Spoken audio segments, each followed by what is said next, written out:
Hari ini kami menerima kunjungan dari teman-teman perwakilan dari Kedutaan Inggris dan juga teman-teman dari Inisiatif Dagang Hijau dan teman-teman dari FKL untuk membicarakan mengenai dengan kelanjutan program pemberdayaan masyarakat yang dilakukan oleh kelompok teman-teman dari LSM dan dari perwakilan Inggris ini di Kabupaten Aceh Timur. Salah satunya terkait dengan trading center petani kakao di Birim Bayun dan juga pemberdayaan petani sawit di Kecamatan Rantau Perlak dan Penarun.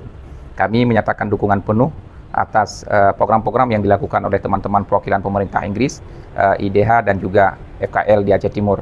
Dan kami meminta agar program ini bisa diekspansi, tidak hanya di beberapa kecamatan, tapi bisa merambah di kecamatan-kecamatan lain di Aceh Timur.